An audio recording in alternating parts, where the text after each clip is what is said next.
ইসলাম তো রেডিমেড আমরা পেয়েছি, এর জন্যে না রক্ত দিতে হয়েছে। ও ময়মনসিংহের মানুষেরা ইসলামের জন্য যুদ্ধ করে এই ময়মনসিংহের কেউ রক্ত দিছে এরকম কেউ পাওয়া যাবে না, কারণ এখন তো যুদ্ধই নাই। যে ইসলামের জন্যে আমার নবী কান্না করলেন, চোখ দিয়ে পানি ছাড়লেন, শরীর থেকে রক্ত ঝরাইলেন। যেই পয়গম্বর এই নামাজের জন্য শরীর থেকে রক্ত ঝরাইলেন, ইসলাম এমনি এমনি দুনিয়াতে ভেসে আসে নাই। ইসলাম তো আসলে কষ্ট আর মুজাহাদার মাধ্যমে।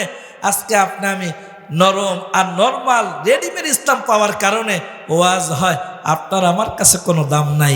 যান না ইটালিতে, যান না লন্ডনে, যান না আমেরিকায়, যেখানে কিছু মুসলমান থাকে কিন্তু তারা জুমার দিন ওয়াজ শুনবে এরকম একটা মসজিদ তালাশ করে পায় না। আর আপনি আমি এমন দেশে থাকি, ঘর থেকে বের হইলে মসজিদ। এজন্য আপনার আমার কাছে মাদ্রাসা মসজিদের কোনো মূল্য নাই, আপনার আমার কাছে ইসলামের কোনো মূল্য নাই। মনে চাইলো নামাজ আসলাম, মনে চাইলো নামাজ আসলাম না। তবে আপনাকে মনে রাখতে হবে, আমি আমার দিলের কথাগুলো আপনাদেরকে বলে যাই। আল্লাহ তাআলা তার নবীকে বলছেন, নবীও বলে গেছেন, সাহাবায়ে কেরাম শুনছেন, উলামায়ে কেরাম কিতাবের মধ্যে লিখেছেন।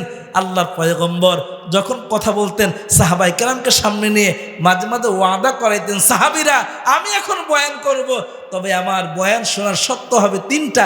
1 নম্বরে আমার কথাগুলো খুব মনোযোগ সহকারে শুনতে হবে। 2 নম্বরে কথা শোনার পরেই তোমরা চলে যাবা, এরকমটা না, এই কথার উপরে তোমাদের আমল করতে হবে। নাম্বার 3, এই কথাগুলো একে অপরের কাছে পৌঁছায় দিবে, যেন এই জমিনে অজানা কোনো ব্যক্তি না থাকে।